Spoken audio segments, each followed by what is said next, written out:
Et la halachot, Hazak Baruch Rabotai, Besorot Tovot, on est aujourd'hui le Kaftet, le 29, dans le mois de Sivan, si Dieu veut, ce soir, on rentre dans 2 jours de Rosh Chodesh Tammuz.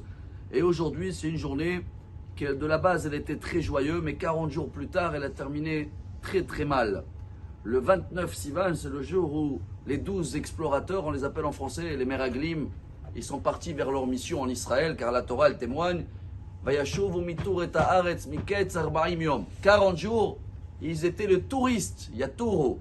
Et ils sont revenus, comme vous le savez bien, Tisha B'Av. Donc aujourd'hui, on est 40 jours avant Tisha B'Av. Et il s'est passé quelque chose d'incroyable le lendemain. Quand ils ont tous pleuré, Dieu il les a punis, il a dit maintenant vous allez rester 40 ans dans le désert. Il y avait une équipe, on les appelle les Ma'apilim, Vaya'apilo. Le lendemain, il y avait toute une équipe, ils ont dit non, nous on va faire la Aliyah. Moshe les a dit non. Dieu il a dit on ne fait pas la Aliyah, maintenant on va tourner en rond 40 ans dans le désert. Et vous connaissez la suite, hein. Ils ont essayé de faire la Aliyah et ils ont été tous, les pauvres, tués. Elle est où leur faute, chers amis? Et voilà le message d'aujourd'hui, je le trouve extraordinaire juste avant les vacances. Vous savez que c'est incroyable quand on pense à ça, 300 personnes, on est assis dans un petit, allez je ne sais même pas s'il y a 100 mètres carrés, dans des petites chaises qui sont pas très bien. Des fois, tu dois prendre un vol de 13 heures ou 16 heures pour aller au Mexique. Et en plus, tu vas payer pour être comme un sardine ou un anchois dans cette petite boîte-là.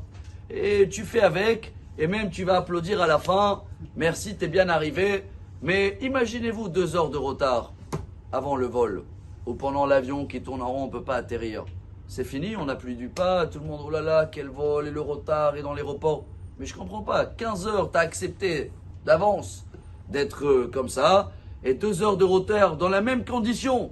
D'un coup, c'est fini, il n'y a plus applaudissements, c'est devenu une galère. Alors le Rav Fanger, il amène cette métaphore, je la trouve extraordinaire. Il dit c'est simple, tant que tout va selon mon plan à moi, ce que j'ai programmé, ça rentre dans mon programme, alors quand ça se réalise, j'applaudis moi-même. Hein. Mais dès qu'il y a quelque chose qui sort de mon programme, qui n'a pas été prévu chez moi, oulala, ça commence à tout chambouler. C'est exactement la faute qu'elle s'est passée aujourd'hui avec ces explorateurs, qu'ils avaient leur plan à eux. Et dans leur tête, ils sont revenus avec leur plan. Et quand le peuple d'Israël, ils ont vu que le plan de cela, c'est pas ce qu'ils pensaient eux, alors d'un coup, ils ont commencé à pleurer. Pourquoi? Ils auraient préféré leur plan. Et bien le lendemain, chers amis, ces gens-là, ils voulaient faire l'Aliyah, c'est bien ou pas bien? Ils n'ont pas compris l'erreur.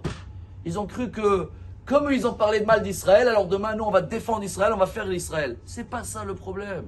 Quand Dieu il dit non, quand Dieu change le plan, on doit savoir l'accepter. Et l'accepter avec joie. Donc le message d'aujourd'hui, avant les vacances ou avant ce Rosh Chodesh Tammuz, c'est d'être souple. Le Olam Yeh Adam Rach Kakane. S'adapter à tous les plans de Dieu, à toutes les surprises qui peuvent arriver dans la journée. C'était pas dans mon programme, tant mieux. Parce que plus tu vas être fidèle à ton programme, plus tu vas voir que ce ne sera pas ça, et tu vas rentrer dans une angoisse et dans une déprime. Alors pour être joyeux, chers amis, pour Rosh Chodesh, il n'y a pas plus mieux. Ashlecha dan Adonai et Afra, v'hu yechal kelecha. Rosh Chodesh Tov pour ce soir. Amar Rabbi Elazar, Amar Rabbi